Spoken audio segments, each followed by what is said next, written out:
Hi, we're here at Pocket Gamer Connects London, and I'm here with Eren Yanik, the Chief Revenue Officer of Gram Games. Thank you for joining us, Eren. Thank you. So, tell us a bit about yourself and what you do at Gram. Sure. I'm the Chief Revenue Officer at Gram. So, Gram Games is known for the majority of hyper-casual titles.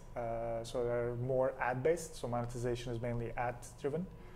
But I'm responsible both for the ad side and the in-app purchase side. In the last year or so, you guys have put out Merged Dragons and some other titles that kind of bend into the strategy genre. Now, for you as a monetization specialist, how has that changed the way you approach your job?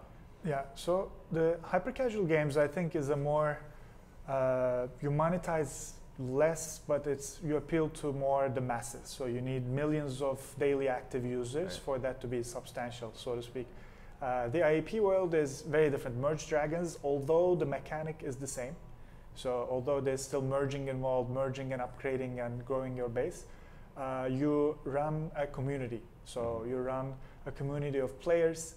The way you set it up, the way we have different Facebook groups, Discord, all of these like different channels, you talk to them, and whenever you have a change, you get like thousands of responses. Right. So you need to be very, I think, tailor-made almost. Like you ask yourself questions like, what would happen to my players in Japan when we do this? What would happen to my players in the West? Should we do an Easter event? Should we do a Thanksgiving event?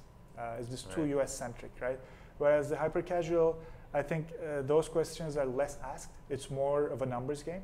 Ad monetization is obviously an important part of your job and your company's revenue streams.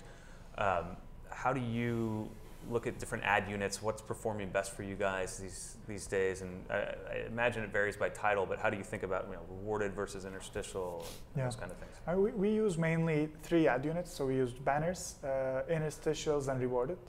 We don't distinguish between like video, non-video. We just have the interstitial slot and use it that way. But I think the main distinction between banners and the others, so banners matter more in games where there isn't much session blocker.